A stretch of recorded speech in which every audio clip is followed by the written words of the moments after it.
लोकसभा चुनाव से ठीक पहले केंद्रीय मंत्रिमंडल से इस्तीफा देकर महागठबंधन का दरवाजा खटखटाने वाले पशुपति कुमार पारस एक बार फिर एनडीए छोड़ने का ऐलान कर चुके हैं, जिसके बाद कयास लगाए जा रहे थे कि पशुपति पारस की आगे की रणनीति क्या रहेगी।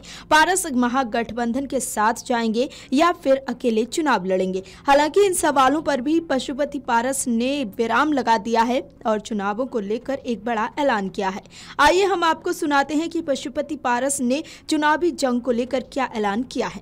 हमारी तैयारी है भविष्य में जब भी विधानसभा का चुनाव होगा उस समय हमारी पार्टी का जो पार्लियामेंट्री बोर्ड है, इसके राष्ट्रीय अध्यक्ष आदरणीय सुभाष सिंह जी हैं और बिहार पार्टी का जो संसदीय बोर्ड है उसके चेयरमैन श्री भूषण कुमार जी हैं और नेशनल सिक्योरिटी की बैठक बुला करके और पार्टी में जो सार्वजनिक रूप से जो सहमति होगी उस सहमति के हिसाब से हम अपने पार्टी का अगला कदम उठाएंगे। बता दें कि पशुपति पारस के इस बयान के अनुसार उनका बिहार विधानसभा चुनाव में किसी से समझौता नहीं हो पाया है, इसीलिए उन्होंने सभी 243 सीटों पर लोक जनशक्ति पार्टी के उम्मीदवार उतारने की बात कही है। लेकिन दूसरी तरफ सवाल ये भी उठता है कि आखिर सभी सीटों पर चुनाव लड़ने की घोषणा करने के बाद भी पशुपति पारस ने लालू यादव की तारीफ क्यों की और उनसे अपना रिश्ता खास क्यों बताया।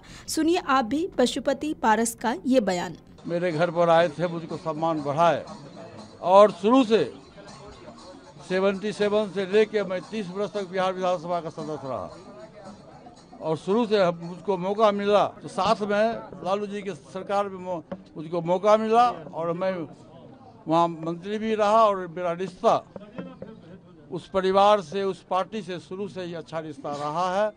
इसलिए समय का इंतजार करिए, जब समय आएगा तो उस समय जो डिसीजन होगा हम लोग सर्वसम्मति से जो फैसला लेंगे किया जाएगा। बता दें कि पशुपति पारस ने एनडीए का साथ छोड़ दिया है, जिसके बाद उन्होंने एनडीए पर गंभीर आरोप लगाए हैं। उन्होंने कहा कि 2014 से लेकर अब तक मैं एनडीए के साथ एक वफादार सहयोगी बनकर रहा, लेकिन दलित पार्टी होने की वजह से मेरे साथ अनुचित व्यवहार किया गया, इसलिए अब मैंने एनडीए का साथ छोड़ने का निर्णय ले लिया है। उन्होंने कहा कि अगर महागठबंधन उचित सम्मान और उपयुक्त पद देगा तो आरएलजेपी आने वाले समय में उनके साथ शामिल होने पर विचार कर सकती है। पशुपति पारस ने यह भी कहा कि अगर ऐसा नहीं हुआ तो मैं बिहार विधानसभा चुनाव में सभी 243 सीटों पर लोक जनशक्ति पार्टी का उम्मीदवार उतारूंगा। आपको बता दें कि राष्ट्रीय लोक जनशक्ति पार्टी के राष्ट्रीय अध्यक्ष पशुपति पारस 14 जनवरी को अंधेरा होने के बाद पिछले गेट से राबड़ी आवास पहुंचे थे। छिप कर जाने के बाद भी पत्रकारों की नजर से वो बच नहीं पाए। राबड़ी आवास में करीब आधे घंटे तक वो गुट के नेताओं के साथ पूर्व मुख्यमंत्री राबड़ी देवी, लालू प्रसाद और तेजस्वी यादव से बातचीत करते रहे। इस मुलाकात में राष्ट्रीय लोक जनशक्ति पार्टी के राष्ट्रीय अध्यक्ष और पूर्व केंद्रीय मंत्री पशुपति पारस के साथ साथ समस्तीपुर के पूर्व सांसद प्रिंस राज समेत पार्टी के कई नेता भी शामिल हुए। वहीं जब पत्रकारों ने पूछा तो बिना जवाब दिए वहां से खुद को बचते बचाते निकल गए। राष्ट्रीय लोक जनशक्ति पार्टी के राष्ट्रीय अध्यक्ष पशुपति पारस से जब पत्रकारों ने राष्ट्रीय जनता दल के राष्ट्रीय अध्यक्ष लालू प्रसाद से मुलाकात के संबंध में सवाल पूछा तो पत्रकारों के सवाल पर पशुपति पारस भड़क गए।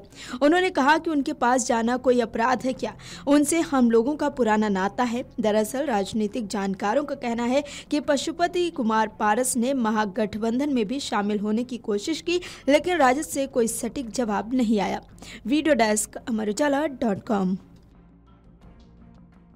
अगर आप ये वीडियो YouTube पर देख रहे हैं तो हमारे चैनल को सब्सक्राइब करें और बेल आइकन को दबाना ना भूलें। अगर आप Facebook पर ये वीडियो देख रहे हैं तो हमारे पेज को लाइक करें।